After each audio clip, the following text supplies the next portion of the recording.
The TVWAN News is proudly brought to you by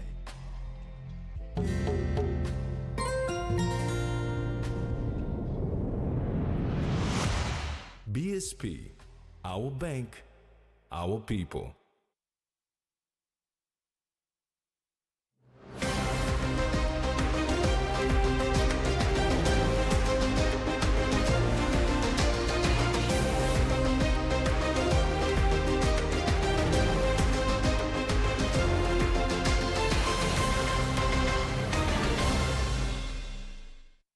Hello, this is TVWAN News. I'm Jasmine Erajak.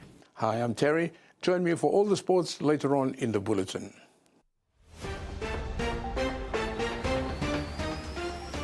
In this edition, boost for infrastructure, Metoreia meeting health needs, and call for players' commitment.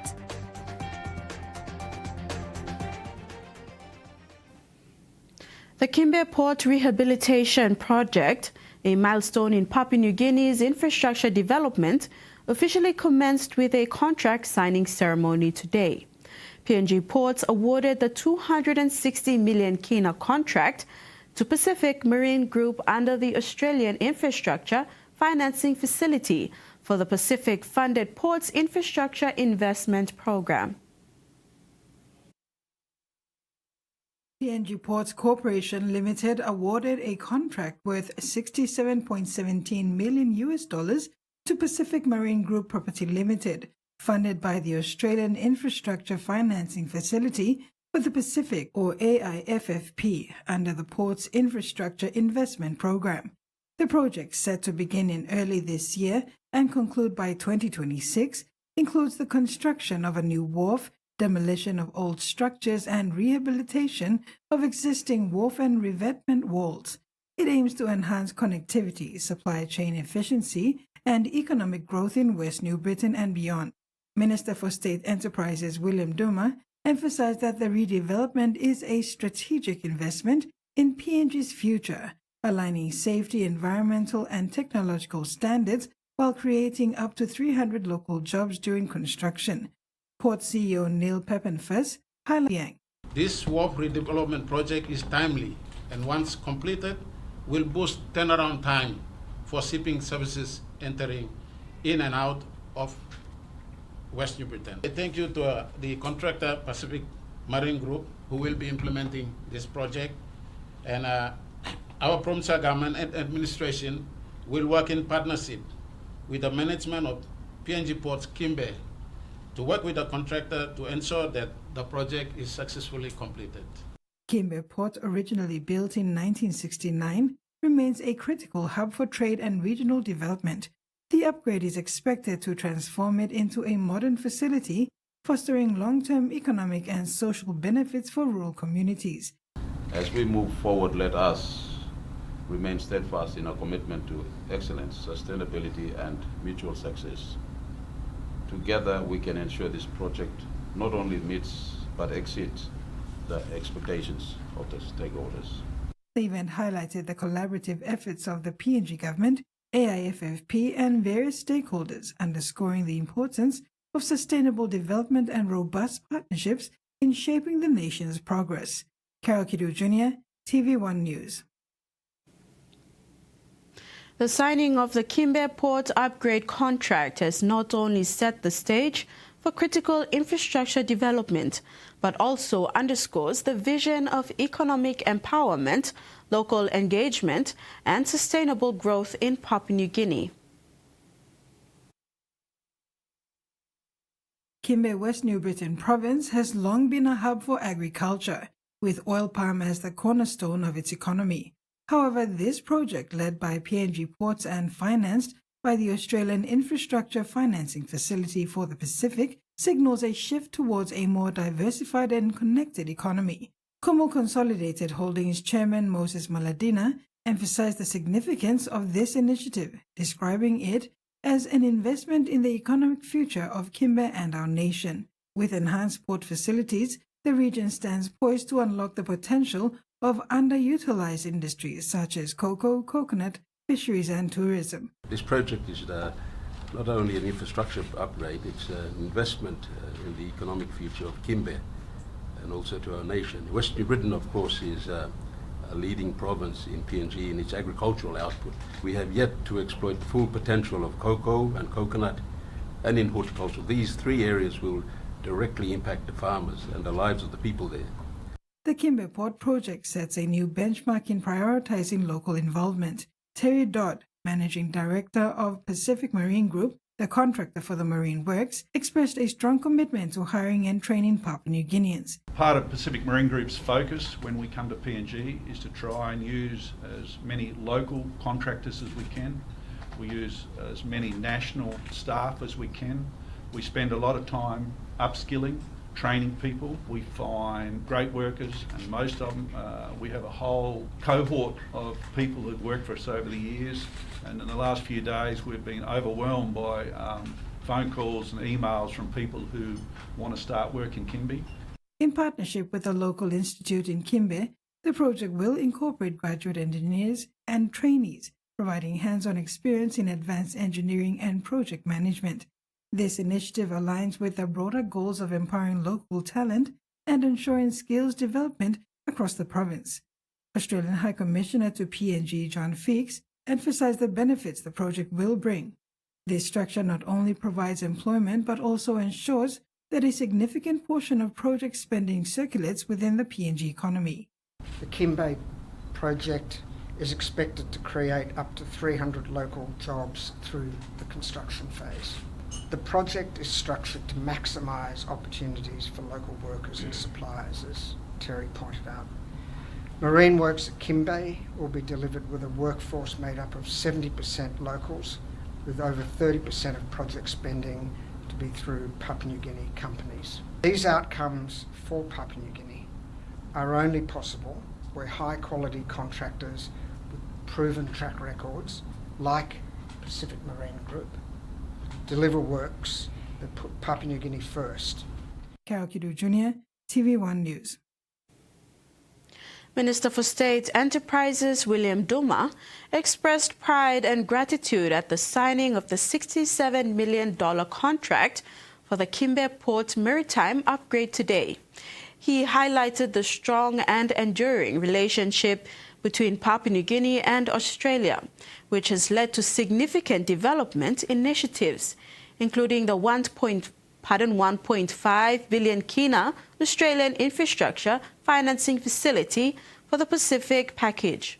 Duma commended the efforts in ensuring proper management of resources and emphasized the economic potential of West New Britain's agriculture, fisheries and tourism sectors. He acknowledged the professional expertise of Pacific Marine Group, tasked with delivering the project. Duma notes the success of this initiative could pave the way for similar infrastructural developments in other maritime provinces. The Connect PNG program, since its inception, has created more than 20,000 direct and indirect jobs, reduced the cost of transport by 20%, and ensured 80% of rural communities have reliable road access to health and education facilities.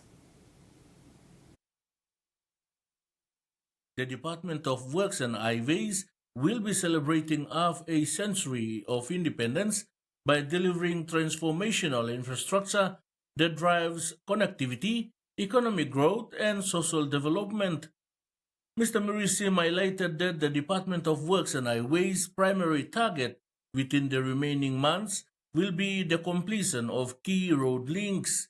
The national highways that will be prioritized are Leitu Najab 4-lane project, Ramu Highway, New Britain Highway, Magi Highway, Iritano Islands, Sepik Highway, Coastal Highway from Medang to Vutung, Puluminski Highway, Bougainville Highway, Manus East to West Highway, Kimga to Tabubul Highway, and Vau Highway. He said top of the list will be the Karamui Missing Link Road, which will need to be connected to Kundiava before September. Others are Transnational Highway, Southern Corridor, Tabubil to Telefomin Noksapmin, Copiago, New Britain Highway, Oriomo to Kiunga, Fisika Highway, Oro to Central, Baya Medeng, Kimbe Kendren, Pomyo, Bogia Enguram, and Arapokina to Tapini. Mirisim also stated that the third priority of the department will be to construct and rehabilitate more than 500 bridges to ensure safe and reliable road crossings, especially in flood-prone regions. He said all rural bridges supplied to the districts and provinces need to be constructed before September 16th this year. Mirisim further reiterated that the Department of Works and Highway target is to establish at least 5 fully operational economic corridors connecting agriculture hubs, mining zones, and ports to the national highways. The key corridors are Trans-National Highway, Momase Corridor, Southern Corridor, Highlands Corridor, and New Britain Corridor. Mirisim strongly urged the staff to deliver these impact projects and strongly emphasize on institutional strengthening within the department for the next 50 years going forward. He called on all to make Connect PNG not just a program, but a legacy that defines our nation for generations to come. Freddie Mo, TV1 News. Meantime, Minister Mirisim has also announced that on the eve of the 50-year Golden Jubilee, PNG must establish the railway system and urged Department of Works and Highways to start developing feasibility studies and concept design for possible routes before September. Member for Nakanai Francis Maneke recently addressed students in the district, emphasizing the importance of prioritizing their education. He encouraged them to focus on their studies as a vital tool for personal and community development. Maneke made this call when officially opening a double classroom recently at the Ulu Adventist Early Childhood School in the Ward 1 area of Central Nakanai LLG. Member for Nakanai and Minister for Oil Palm Francis Galia Maneke pointed out that the future of the district rests on the young generation's commitment to learning and self-improvement. He noted that by investing time and effort into their education, students not only enhance their prospects but also contribute to the overall progress of the Nakanai district. Maneke also called for support from parents and the community to create an environment conducive to learning, including better resources and encouragement for students. People blame on Nakanai. Also, Martin, you must sit down. You must sit down. Now you may look when something important in life. You know, blow around at nothing, not creating plenty problem inside the place. Lo you may online no place, or picking no place, or papa mama blow place. You may all indigenous people blow Nakanai. You may responsible or picking blow you may today. Lo making place lo me look good. Lo making lo yumi lo looking good la future lo pikini lo yumi na future lo country lo yumi future lo government lo yumi lo province or lo LLG or lo district. You mean making sure that you be protecting, you be guiding lo pikini lo yumi start lo school. Now will make you way lo go. Only come up good only go walk. That's all resource lo yumi any start. Maneke has also discussed various initiatives aimed at improving educational facilities and access to learning materials, underscoring the government's commitment to fostering a culture of learning within their district. No can give my way opportunity lo today. Me appeal lo people blow me. Me appeal lo people blow me. Today me ask you must come. You must sit down and look what them something important in life. Today you can look lo school. Look, learn something. That's all you must have some resource below you.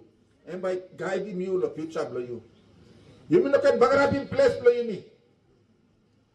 We plenty kind of thinking long walk. When them kind of thinking long economy below you me. When them kind of sabe old man by come na bagrab him. Sit down below you me, the place below you me. Me to play must not can move today. You me to play not can move today.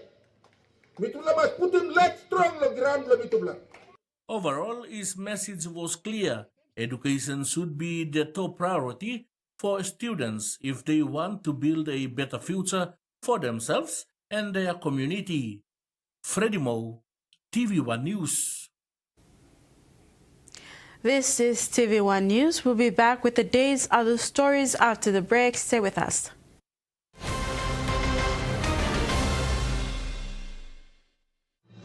Experience a convenient and smarter way to do your banking with BSP Mobile Banking. You don't have to leave the office or your home to pay for bills. You can view your account balance, transfer funds, top up phone credits, or purchase Easy Pay units wherever you are.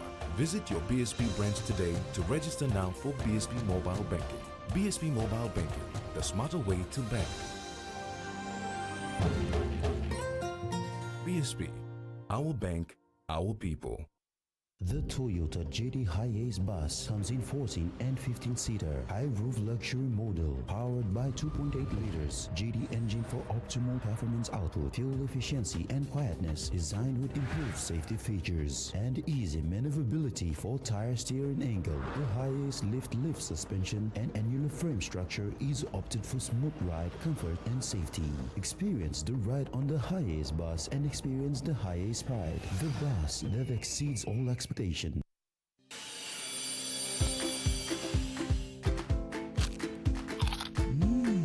Right across the nation, we eat snacks crackers.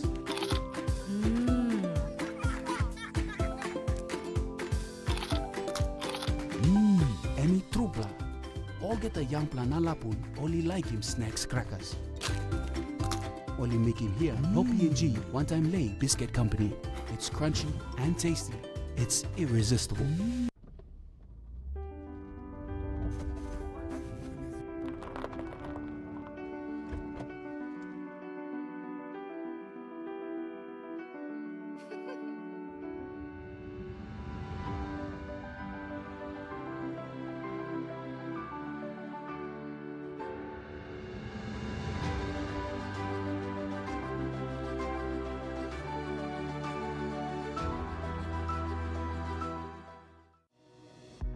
In its first 10 years, the PNG LNG project has had a long-lasting impact, contributing more than 28 billion kina to the state of Papua New Guinea. Equity distributions are paid to KPHL and MRDC based on the interest they hold. Tax is paid to the IRC, while development levy and royalties are paid to DPE. For more information on direct and indirect benefits, visit PNG EITI's website. Welcome everyone, my name is Bhumi. I won't let you give up on your dreams. You've worked so hard for them. You could easily find a job here in Ujjain. A job? I think that you have made a mistake. I think we should ask the children first. In my family, we don't allow the children to overrule. They respect the decisions made by all of the elders.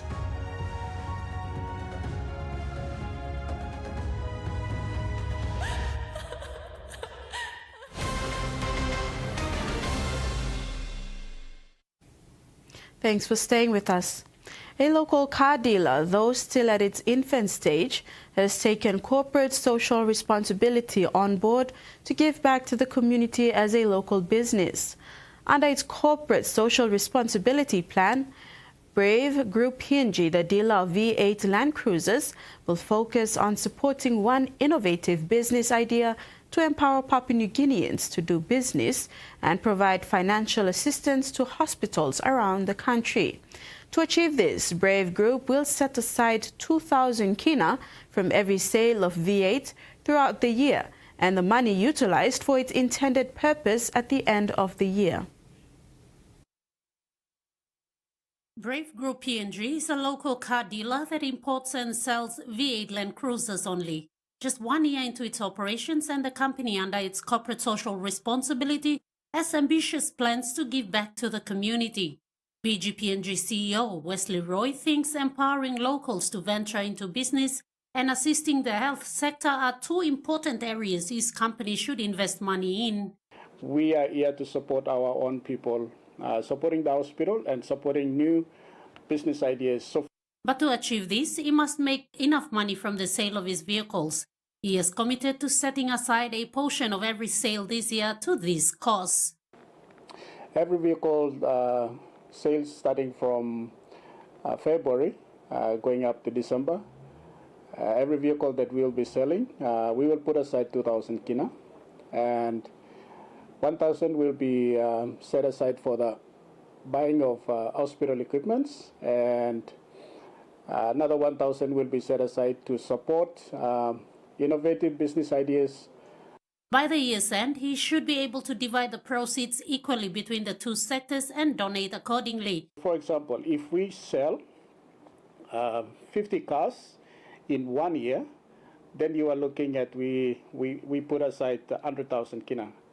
So 50,000 will go to the innovative business idea, and the 50,000 will go towards the hospital. So every year we are going to support not only one particular hospital, but hospitals in all the provinces that we have. In preparation for this, Roy is running online sessions about how to start businesses. He is encouraging people to join these sessions and receive free tips about starting your own business, and from there, they should develop an innovative business idea. His company will then fund the most innovative idea and help a Papua New Guinean venture into business. But Wesley says business ideas should not be around the informal sector. He wants Papua New Guineans to take on the challenge of tapping into the private sector and owning the economy. We usually think that only the government will change our living standard. No. You have to do business to change the living standard. So I want to actually change the kind of a mind revolution or something, where we would like to change the mentality of how we see the economy and see ourselves. Wesley is involved in an import-based business and has witnessed firsthand the challenges of doing business during tough economic times. And his aim is to empower Papua New Guineans to one day own the economy. Ruth Rungula, TV1 News. Since opening its doors to the Metoreia villages and the wider community within NCD in November 2024, the Metoreia Urban Health Center in Hanuabada village is meeting the health needs of thousands. Acting manager of the health facility, Regina Wuri, says just only 2 months of operation and the health center is serving its purpose, with many seeking health services at Metoreia. Metoreia Urban Health Center attends to the health needs not only in the community of Hanuabada, but also around the city and in Central Province. Acting manager for Metoreia Urban Health Center, Sister Regina Wuri, described the turnout as massive when the health center was open. The official opening was on the 20th of November, and outpatient operations started on the 2nd of December. The day one was massive. For only one week's operation, we went over 200 patients for just one week's operation. Sorry, I'll just correct myself, not 1 week. For just 2 weeks operation, we almost saw 600 patients. So the number continues just from the 2nd of December to the 9th of December. So we're looking at, for the wrap-up of December, we're looking at over 1,500 cases. That's only for the outpatient operations. She shared that the health center's focus is on the Metoreia communities, however, are expecting patients from outside in the Central Province and in the city. We're having patients as far as the Erie West Central coming in. So we're having patients from Papua, Lea, Koko, Fisherman Island is coming. We're having people from 14 Mile as well are coming this way, Konidogo. So we have a system that has been placed in front of our reception that we identify patient. The first patient that clocked in, we know that particular patients are residents. So once we have the tally's been done, we will identify the particular patients coming from each area in the city. So not only the Hanuabada community, but we're going as far as Tokara, coming down this way from Gora, even more out Geruhu, and we have from different suburbs also coming and accessing Metoreia services. In addition, Metoreia Urban Health Center has about 90 to 95% of all the consumables and drugs in place. A few need to be topped up, However, she assured that the emergency responses are in check. Sister Regina emphasized that the facility is covering the Conedouble population and is decreasing patient care at the Port Moresby General Hospital and carrying off some of the load. Today marks 3 official babies born at Metoreia Health Center, with a 3rd baby born at 4 a.m. The health center shares its approaches to helping women in labor and also highlights the need for family planning. On the 13th of January, the Metoreia Health Center delivered the 1st baby. The 2nd baby was born yesterday at 4 a.m., marking the 3rd bundle of joy and 2 girls to open the maternity wing. Sister Regina Wuri, the acting manager, emphasized the antenatal process and how they will be accepting normal deliveries at the moment. We had antenatal clinic started in phase 1, which is on the 2nd of December. When we opened the outpatient service, antenatal service was also open. And baby clinic, babies came in for immunization as well on the 3rd in December. So now the advice is to moms.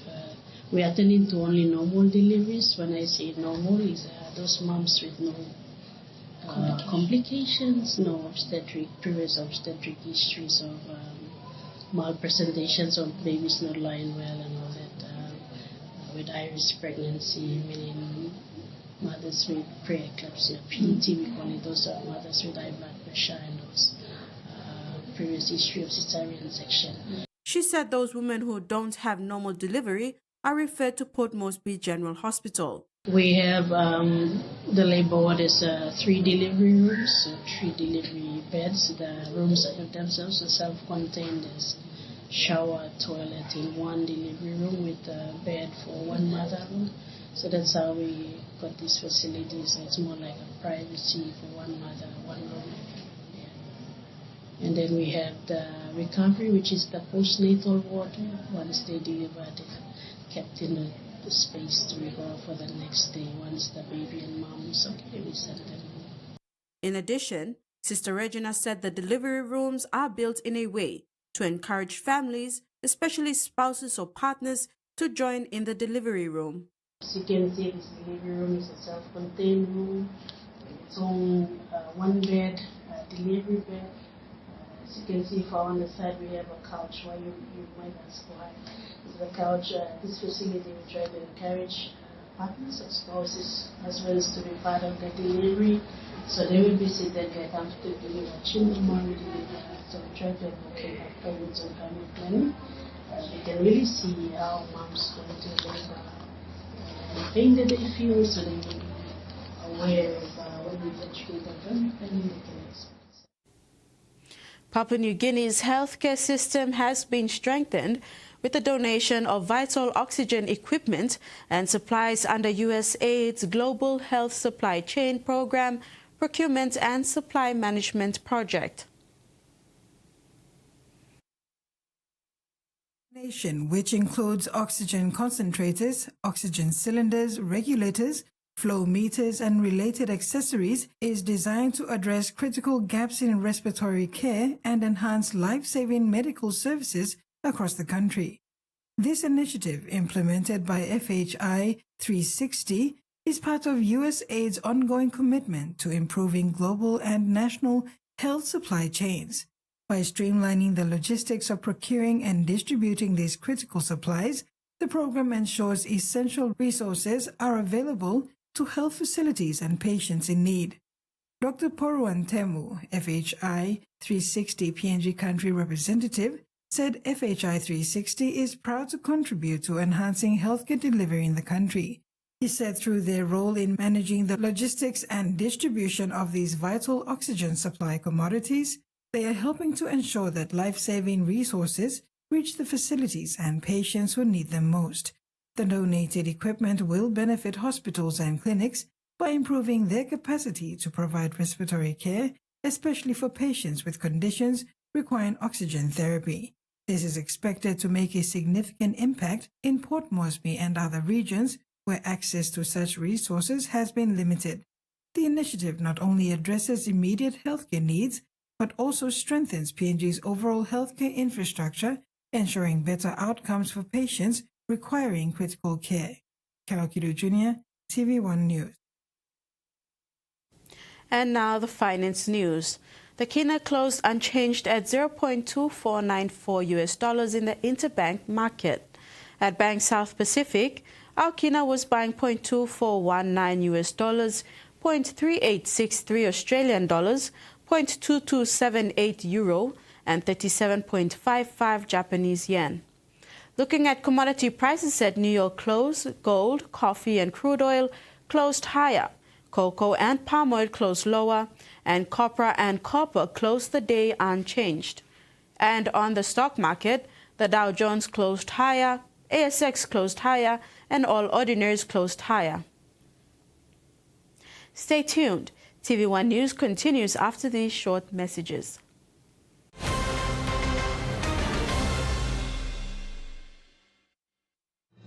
Experience a convenient and smarter way to do your banking with BSB Mobile Banking. You don't have to leave the office or your home to pay for bills. You can view your account balance, transfer funds, top up phone credits, or purchase Easy Pay units wherever you are.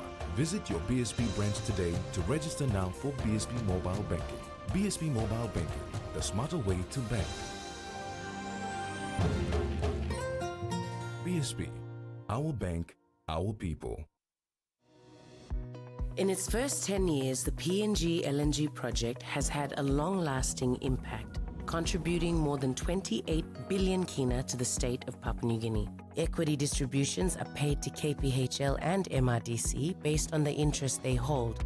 Tax is paid to the IRC, while development levy and royalties are paid to DPE.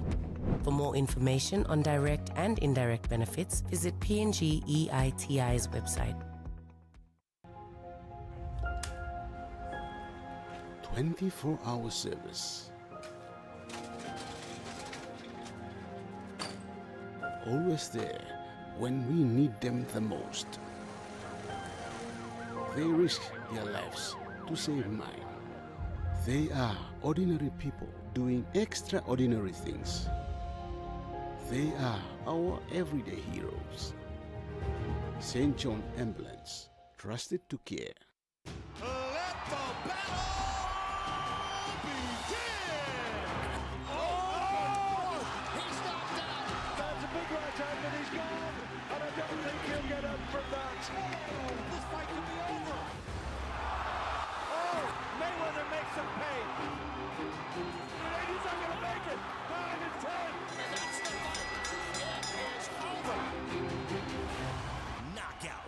Only on Fight Sports. Meet an unlikely band of musicians. They may be little, but they have a big sound. What? How hard could it be if babies can do it? You have to teach me everything you know. Join their rhythm-filled daycare adventures. I'm a star! Mini Beat Power Rockers. Your Cartoonito Star of the Month. Every day, 7 a.m. on Cartoonito.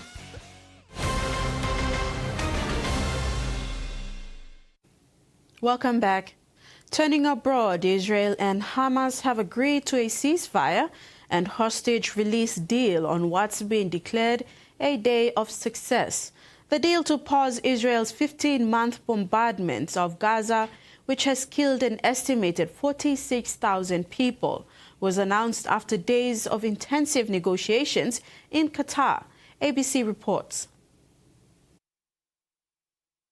There is a real feel there that this is the end or the beginning of the end of a horrifying ordeal for the Palestinian people who have been brought into this conflict between Israel and Hamas over the course of the last 15 months. Here in Israel, there has also been some celebration, although I think we have to say that it's much more pared back than what we're seeing in Gaza. There is a more somber mood, a more muted atmosphere here because there is still this caution about celebrating too much until those hostages are back in Israel. There is also a fear that this deal is only relating to a 6-week period and 33 hostages. It is believed that 98 hostages are still in Hamas's custody, and of them, speculation as to how many of them are alive. That will continue for some time. But if this ceasefire only holds for 6 weeks, the families and the loved ones of those hostages who are not on that initial list of 33, they are very worried that they will be left behind, that they will be forgotten and will have to go through more of an ordeal, and that their lives could be put at further risk. That was the sense that we were getting when we arrived here in Tel Aviv earlier this evening, and were at a protest a short walk from us here on the other side of the IDF's headquarters here in Tel Aviv, where some of those families were protesting the fact that not all hostages are being involved in this deal, and also putting the blame for the delays here very squarely on the Israeli government and the Israeli Prime Minister. I blame Netanyahu because he's the one that I blame that they're not here. Because each time there was a deal on the table, he chose his, I call his coalition bloody coalition, because the blood is on their hand of each hostage that didn't come back home alive. It's very, very late. It's supposed to be a year ago, maybe before a year ago. And I hope that people are still alive. I don't think that they should leave people behind. I think that they should bring all of them. But as long as people coming back, it's like the best we can have. But I think they do the best they can to bring all of them back. Some of the hostages' families and supporters that we spoke to earlier tonight here in Tel Aviv. What is going to be interesting to watch, and what the world will be watching over the course of the next couple of days, is whether or not Israel continues its strikes in Gaza before that ceasefire comes into force on Sunday, whether it tries to get more of what it sees as tactical victories and military wins before it has to stop firing missiles and launching missiles from fighter jets, and that will be a grave concern. There's already been warnings and calls for calm from Israel and Hamas leading up to that ceasefire, and we'll wait to see whether or not those calls do amount to much before this deal formally comes into force. In an exclusive interview with the ABC, Bill Shorten has announced his resignation will take effect on Monday. This paves the way for a cabinet reshuffle just in time for an election. The ABC understands Mr. Shorten's various responsibilities will be split up among ministers: Katie Gallagher, Amanda Risworth, and Anne Alley. Ahead of a stormy election contest, from Tassie to Western Victoria, both sides in campaign mode. Peter Dutton promising to help Australians with cost of living pressures. There is a better way. We do want to get our country back on track and do it quickly. With an eye on the horizon, the Prime Minister announcing new housing and infrastructure upgrades in the marginal seat of Lyons. That's what real government and real action looks like, making sure we deliver for Australians wherever they live. Bill Shorten will soon be living in the ACT full-time after taking a job with the University of Canberra. The ABC can reveal Mr. Shorten's resignation from government will take effect next Monday, earlier than anticipated. The former Labor leader's departure giving his one-time rival an opportunity to get his team in order before Australians head to the polls. The timing's right, and it allows the Prime Minister to name new minister or ministers, and so the team heading into the election can be established before Parliament resumes.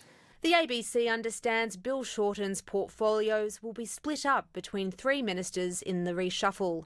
Amanda Risworth will become the new NDIS Minister, Finance Minister Katie Gallagher will take on Centrelink, and Anne Ali will become Junior Disability Minister. I think the Prime Minister has a wealth of choices. The departure of the NDIS Minister paves the way for a cabinet reshuffle as soon as tomorrow.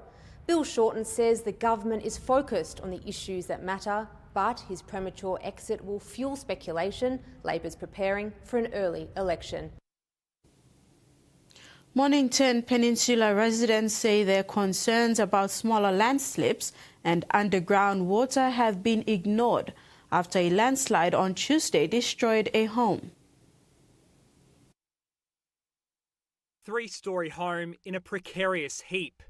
Exclusion zones set up, 11 neighbouring properties evacuated as crews race to prevent a repeat. There is a high risk for a further collapse. The disaster left many residents alarmed, but some weren't surprised. This is not the first slippage that's occurred in quite a large area between Metoreia and Dramana. Throughout the years, the land has slowly degraded and another more catastrophic landslide has occurred. At least one property has been under rolling evacuation orders since an earlier landslide in November 2022. Its occupants allegedly left in the dark as repairs stalled. Lots of bickering between various government agencies as to who will pay for the cliff face. Another resident told the ABC the local council was slow to act after another landslip exposed underground water flows at her property just over a week ago, further up the hill from yesterday's collapse. We've been letting them know every time a bit more soil sloughs away, another crack appears, and there's been a lot of inaction. A council worker was on the balcony inspecting the risk from the earlier slip when yesterday's larger landslide occurred. Thank God that he's alive to tell the tale. Technical teams have been working to secure the landmass, which moved slightly overnight.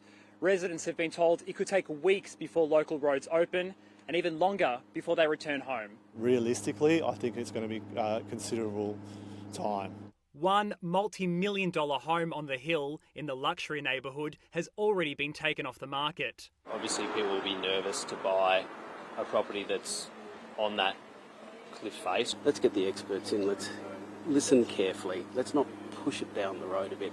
The Mornington Peninsula Shire Council met with residents behind closed doors today. It declined to comment on the cause of the slip as investigations continue. Healthcare workers have expressed their fears over what may happen to New South Wales emergency departments if the majority of psychiatrists do resign next week. Currently, more than 200 staff specialist psychiatrists are planning to resign, effective from next week, over disputes related to pay and working conditions. A mental health system on the verge of collapse. There is a lot of anxiety for their patients. There's a lot of grief associated with this decision. More than 200 public psychiatrists in New South Wales are set to resign from next week after a 15-month stalemate with the state government over pay. They've allowed it to go from bad to worse, from worse to a crisis, and from now a crisis to a disaster.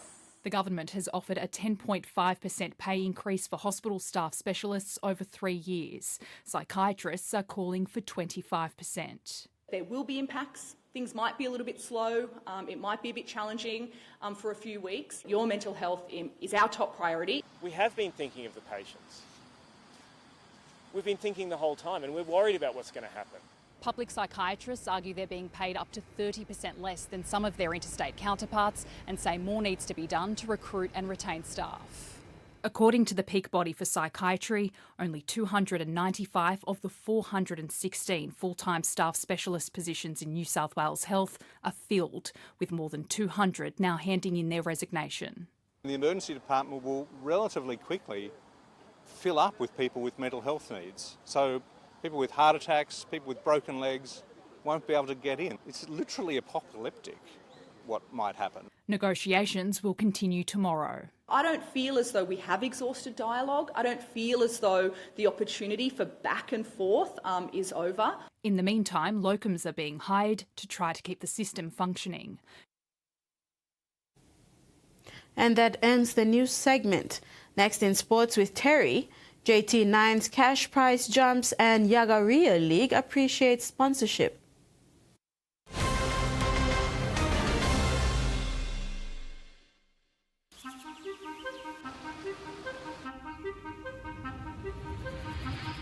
Every day, 180 million litres of water pumps into Port Moresby. Every day, its journey to your household tap is made safe at this water treatment plant. Every day, raw water is filtered disinfected, and purified so that you and your loved ones have access to clean, usable water. For 65 years, our water treatment technology has been hard at work, but now it needs to hit pause. Port Moresby's population has increased 500% since the treatment plant was built, putting enormous pressure on the water supply network. We need to hit pause so that the filtering equipment can be repaired, maintained, upgraded, so that the water you use and consume continues to be safe. This January, Water PNG announces water rationing in Port Moresby. Yes, this is inconvenient, but safety comes first.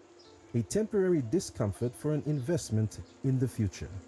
We are upgrading for cleaner, safer water for all. Support us in this period by planning, rationing, and conserving water. For more information, visit our Facebook page.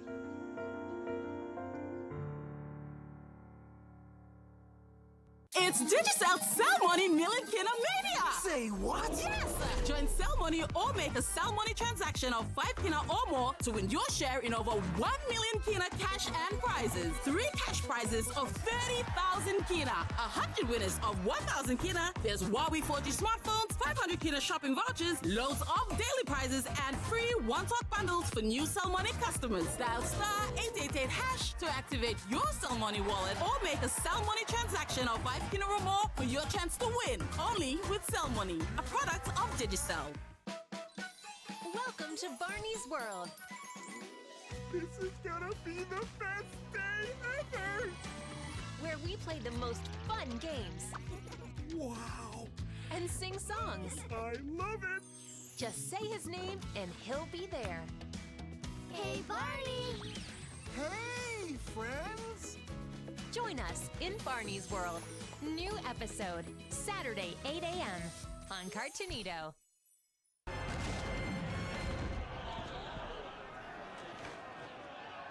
This is hostile, y'all!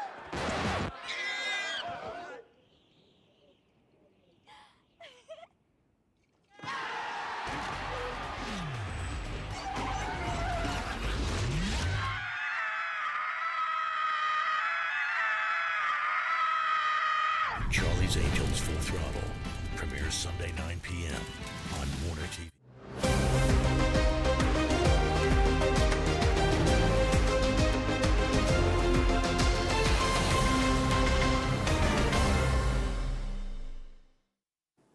Welcome back. And leading our sports stories tonight, members of the National Women's Softball Training Squad for this year's Mini Pacific Games in Palau have been urged to enhance their commitment and professionalism during training sessions. Despite over 3/4 of the squad based in Port Moresby, attendance has been a significant issue since training started before Christmas. In a recent address to the team, Jenny Pillock, senior president of the PNG BSC, expressed frustration at the low turnout and the lack of enthusiasm and commitment as potential representative players. And number after the break for the training hasn't been 4 to 19. And that's the concern that in terms of the team management, the coaches and the trainers, to have the team to train and do what they've got to do in terms of fully maximizing the training programs, and that it can't happen if there's only a shutful of players coming in for training. So we need to address that. While her executive is working tirelessly with the PNG OC to ensure they meet all requirements, it's disheartening to see only a handful of players committing their time to attend training sessions. We've got a few compliance materials that has to still go in. We managed to 50%, actually out of 100%, say 70% has been completed. We've just got to get, I think, 2 more over the line to the PNGOC. We have a meeting with them tomorrow, and it's to discuss what we have to submit to them. So hopefully that gets through, that gets across to them tomorrow, and then the justification committee can come back to us on that to tell us whether we met most of the requirements to go through. But She noted that while many players juggle work commitments, letters of release have been sent to every employer to facilitate their early attendance at training. Perk emphasized that members based in Port Moresby have no excuses as they have access to the best training facilities, coaches and trainers eager to assist them. And that's including high-performance sessions, which is the benchmark for the team. So at least we have a benchmark from my performance from our players, yeah, and each individual players know where they stand in terms of the benchmark. So and we have to improve that so that all the players actually have their performance in terms of the endurance level, speed, everything that comes together with it is the same. So it's right now it's concerning because that the numbers coming through is not anticipated for training. So we have to push more towards the team, to push more so that the team works together to bring that the reading up. And we have another high performance reading, I think, in March. With only 4 months remaining before the Games, the team is behind schedule and must accelerate their fitness training and team cohesion ahead of the competition in June. The biggest off-season Rugby League Nines tournament for Moresby South electorate, the JT Super Nines, is putting up a whopping 170,000 kina prize money for this year's edition. Sponsored by patron and Moresby South MP Justin Kichenko, the 7th edition of the tournament is set from 8th to the 23rd of Feb at the Moresby Southside Stadium, Kaugere. The increase in prize money this year ties in with the country's 50th Golden Jubilee celebrations in September. Prize variations for Cup winners from 20,000 to 50,000 kina, while Cup runners-up goes away with 25,000 kina. The balance of the cash prizes will cover for open women and under-20 boys, including 3rd and 4th for each division. With limited spots available, teams have been urged to pay up registration before the 1st of Feb. The Mosquitoes are through to the grand final of the KCK Rigo Rise Cup Leg 1 after defeating Koita Cowboys 16-8 yesterday at the Butler Park in Port Moresby. The upset victory was led by Mosquito skipper Charlie Jesse. Mosquitoes took the pitch underdogs against the competition leaders, Koita Cowboys, that won all its pool games and were by for the preliminary finals. The Mosquitoes, led by skipper and crafty halfback Charlie Jesse, set the platform early in the game with a try and defended their lead with grinding defense through to the last whistle.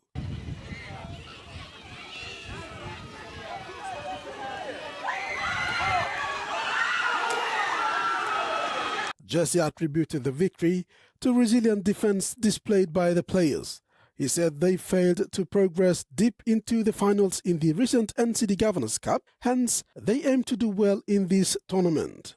The game is really tough. Koita Cowboys, they was on 4th place and they have a chance.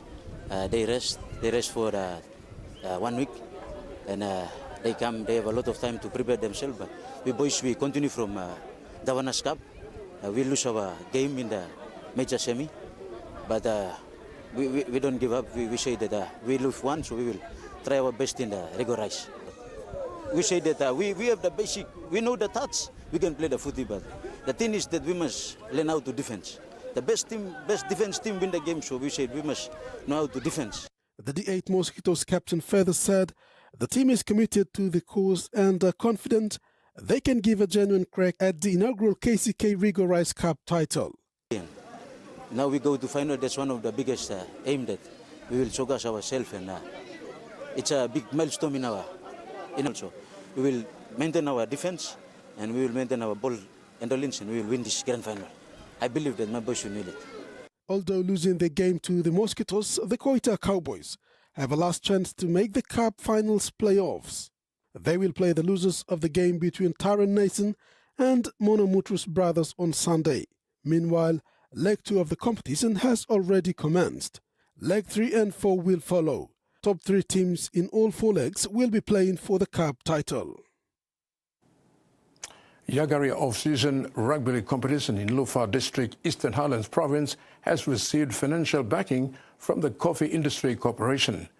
The tournament official Simon Kase says they are grateful to receive support in such tough economic times, saying the money will be used to finance the operation of the tournament. The Yagaria off-season rugby league competition has seen rugby league talents from all Yagaria local level government coming together and showcasing their skills. At the official kick-off recently, Coffee Industry Corporation PACD project manager Potaisa Hombunaka was impressed with the initiative and donated 1,000 kina. Hombunaka officially kicked off the competition. When making the donation to the competition, Hombunaka assured the people of Yagaria, the participating teams and rugby league fans that he will come around to witness the grand final. A local from Furapi village, Yagaria, and CIC Coffee Inspector Frank Waipi, who was present to witness the kickoff, also made a donation of 5,000 kina to Yagaria Rugby League competition. Waipi took the opportunity and warned the people of Yagaria LLG to refrain from buying cherry coffee on the roadside. He said buyers will be arrested by police if they are caught.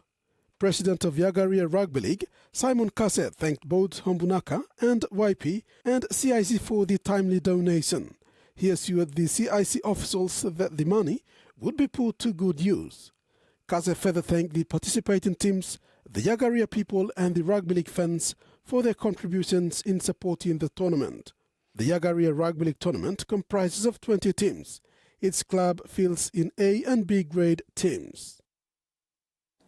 Former Kumul and PNG Hunters enforcer Enoch Maki is embracing his love and passion for the game as Hunters' assistant coach. Now looking forward to his second season with the team, Maki has also been vested with the responsibility of conducting training sessions for the boys in specific areas apart from the generics, and loving it so far. The Western Highlands men took charge of the Hunters training session this morning at the Sir Hubert Murray Stadium. But one thing was missing though. His old Hunters teammate Morto Poirot Jr. was moved on to be the head coach of the East Britain franchise ECMA Gurias. Yeah, we miss him. He's been good for the last year.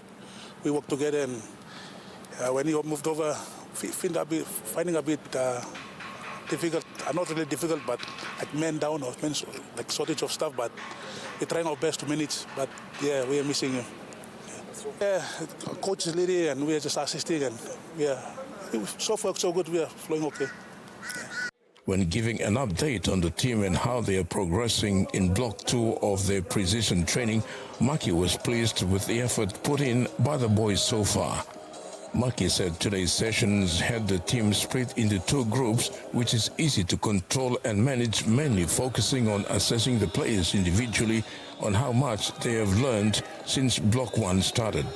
This will also prepare the boys for the Hunters' internal trial, which will be held at the end of Week 4. We've spoken to our boys individually, what they need to improve on. But mostly our main message to our team is that our attack is simple, we just play simple. We do headline at speed and change of direction. That's our attacking. Defense is effort. We try and lock them up and quick reback. That's our main goals for this year. So we are emphasizing on them. So every day we are doing our trainings. We are looking at that. Maki also announced the return of duo Alex Max and Kozo Bandi after a 2-week training stint with the Central Dabaris for disciplinary matters.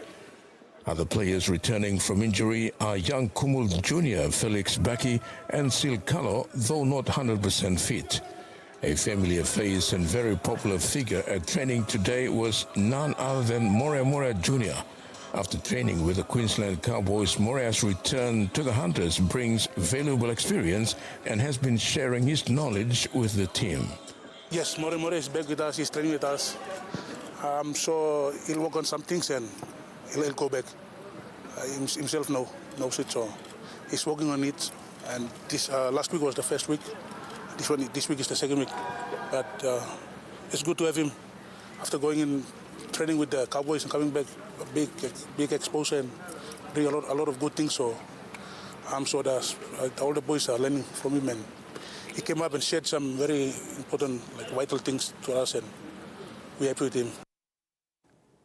And that's all the weather for, pardon me, that's all the sport for now. Now let's throw back to Jasmine for all the weather updates.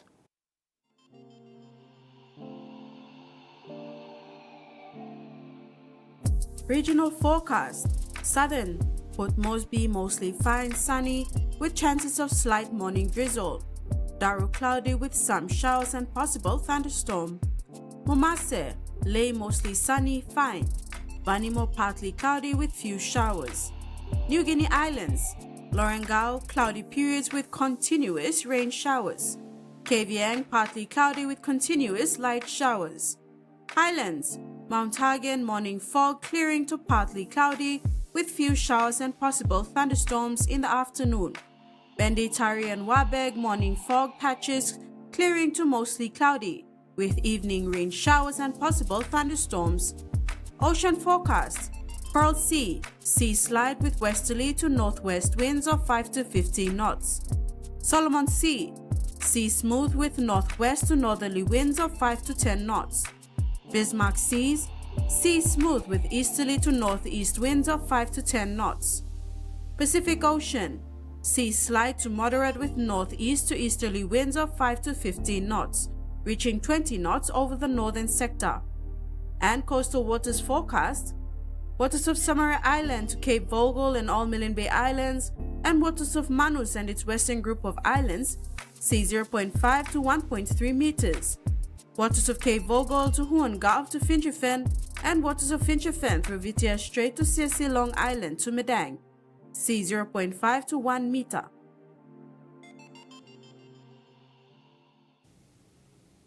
And that ends TV1 News. Thanks for your company. Good night. Good night.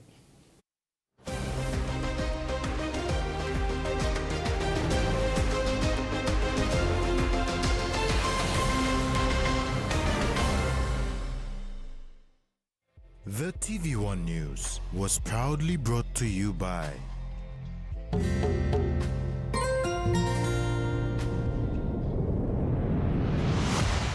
BSP, our bank, our people.